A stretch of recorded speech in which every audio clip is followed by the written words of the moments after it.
नमस्कार दोस्तों। आज मैं आपके सामने द स्टोरी टेलर से एक नई मोटिवेशनल स्टोरी के साथ फिर से हाजिर हूँ, जिसका शीर्षक है समय की कदर। एक गांव में 3 लड़के रहते थे, राम, श्याम और राजू। तीनों के पिता काफ़ी अमीर थे। तीनों का बचपन बहुत अच्छे से गुजर रहा था। उनके माता पिता कभी भी उनकी कोई भी मांग को अनदेखा नहीं करते थे। राम के पिता सरपंच थे, श्याम के पिता एक कारोबारी थे और राजू के पिता एक किसान जमींदार थे। छोटी उम्र से ही उन सबको लाड प्यार ने ऐसा बना दिया था कि ना तो उनको मेहनत का पता था और ना ही उनको समय की परवाह थी। अक्सर वह सारा दिन बस घूमते रहते थे। नशे और अन्य भोग विलास में डूबे रहते थे, जिससे उनके गांव वाले भी बहुत दुखी थे।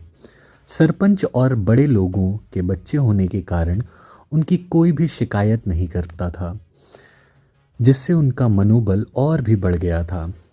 एक दिन उनके गांव में बहुत तेज़ बारिश हुई, जिससे सब लोगों को नुकसान हुआ, जिनमें उनके पिता भी शामिल थे। लेकिन इतना कुछ होने के बाद भी उनके बेटों का वही हाल था। वो बस घूमते रहते, नशा करते और भोग विलास में डूबे रहते थे। माँ बाप काफ़ी चिंतित थे।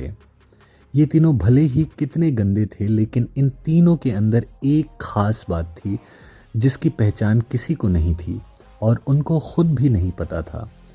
राम एक बहुत ही अच्छा नेता प्रतिपक्ष था, क्योंकि वह अपने पिता के पास रहते हुए उसको इसका काफ़ी ज्ञान हो गया था, क्योंकि उसके पिता सरपंच थे। श्याम भी इस तरह से बिजनेस की समझ रखता था, क्योंकि उसके पिता एक कारोबारी थे। और राजू खेती का काम जानता था, क्योंकि उसके पिता किसान जमींदार थे। पर अपनी गलत कामों की वजह से उन सब ने अपने इन टैलेंट पर ध्यान ही नहीं दिया। इस तरह से इनकी बदमाशियों को देखकर इनके पिता उन्हें सीख देने की सोची। तीनों पिताओं ने आपस में बात करी और उनका एक हल निकाला। तीनों पिताओं ने अपना अपना काम अपने अपने बेटों को सौंप दिया, जिससे उनको समय की कदर का पता लग सके। तीनों के पिता ने एक वसीयत बनाई, जिसमें यह लिखा था कि 1 वर्ष के अंदर तीनों को 10 लाख रुपए कमा कर देने होंगे, जो बिना किसी गलत काम करके कमाए गए हों, और तीनों को अलग अलग स्थान पर रहना होगा। इन तीनों को 5-5 लाख रुपए भी दिए गए, ताकि उनको अपना काम स्टार्ट करने में कोई भी दिक्कत ना हो। पहले तो सब बहुत खुश हो गए कि हम आज़ाद हो गए, हमको पैसे मिल गए, और ऐसा सोच कर के इन्होंने फिर से काफ़ी समय तक मौज मस्ती करने में अपना समय व्यतीत किया। इस तरह से 6 महीने बीत गए और इनका काफ़ी सारा नुकसान भी हुआ। फिर एक दिन अचानक उनको एहसास हुआ कि अगर हम शर्त हार गए तो हम अपनी अपनी जायदाद खो बैठेंगे। धीरे धीरे उनकी चिंता बढ़ने लगी।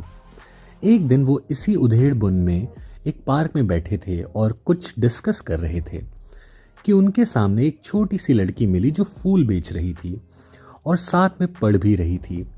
तीनों लोग उस लड़की के पास गए और तभी राम ने लड़की से बोला, बेटी आपकी उम्र क्या है? तो लड़की ने जवाब दिया कि मैं 12 साल की हूँ। इतना सुनते ही राम ने आश्चर्य से पूछा कि आप इतने छोटे होकर खेल नहीं रहे हो?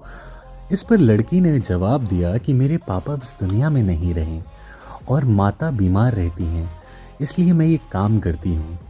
ये सुनकर राम ने अपना पर्स निकाला और उसके पास जो भी पैसे बचे थे वो उस लड़की को देने लगा। उसके बाद लड़की ने बोला, अंकल आप भी फूल ले लो, मुझे बहुत खुशी होगी, क्योंकि मैं अगर आपसे फ्री में पैसे ले लूँगी तो फिर मेरा पढ़ाई में मन नहीं लगेगा, मैं कामचोर बन जाऊंगी, क्योंकि यही समय है कि जब मैं अपना भविष्य बना सकती हूँ। राम ने उस लड़की से सारे फूल ले लिए और तीनों घर लौट आए। उस फूल वाली लड़की का उन तीनों लड़कों पर बहुत ही गहरा असर पड़ा। रात भर उन तीनों ने उस लड़की के बारे में सोचते रहे और उन्हें एहसास हुआ कि वो तीनों कितने गलत थे। तीनों ही दोस्तों को एहसास हुआ कि आज भी उनके पास 6 माह का वक्त बाकी है अपने पिता के दिए काम को पूरा करने और अपना भविष्य बनाने के लिए। इसी दौरान सबने सोचा कि अगर बचे हुए समय का सही उपयोग करें तो अभी भी बहुत कुछ किया जा सकता है। इस तरह बाकी दोस्तों ने भी सोचा और दूसरे समय में आकर काम तलाशने लगे। पर उनके शर्त में एक शर्त ये भी थी कि उनको जो भी काम करना है वो अपनी पहचान बताए बिना करना है, जिससे ये साफ था कि उनको काम नहीं मिला। और जब काम नहीं मिला तो उन्होंने सोच लिया कि अब तो वो अगर कुछ भी नहीं करेंगे तो गांव में ही जाकर काम करेंगे। भले ही उनके पिता कुछ भी सोचे, लेकिन फिर भी अपने गांव में जाएंगे और अपने गांव में कुछ नए काम करेंगे। भले ही उनके पिता उनको अपने पिता के वसीयत ना मिले, तीनों लड़के अपने गांव में चले जाते हैं और अपने अपने पिता के पास जाकर उनसे मिलते हैं और उन्हें अपने अनुभवों के बारे में बताते हैं और बोले कि वो आगे ऐसी गलती नहीं करेंगे, वो उन्हें माफ कर दें। लेकिन पिता तो शर्त पे ही अड़े रहे। लड़कों को कोई दया नहीं मिली। तीनों को फिर से दुख हुआ कि तीनों को अपनी गलती का एहसास होने के बाद भी उनके पिता ने उनको सपोर्ट नहीं किया और फिर से वे रात भर सोचते रहे कि अब क्या किया जाए। तीनों ने मिलकर एक स्कीम निकाली। राम अपने मित्रों के साथ मिलकर लोगों की प्रॉब्लम को सुलझाने लगा, जिससे उनके गांव की समस्याओं का ज्ञान हुआ और इसी तरह श्याम भी गांव के विकास के लिए नए नए तरीके सीखने लगा और राजू को किसानों और बीजों का ज्ञान हो जाने से उसको काफ़ी फ़ायदा हुआ। तीनों ने मिलकर अपने बाकी पैसों को सही ढंग से सही जगह लगाकर गांव को एक नया रूप दे दिया। उनकी कड़ी मेहनत से गांव के लोग क्या दूसरे शहरों के लोग भी उनकी तारीफ करने लगे और उनका गांव तरक्की करने लगा।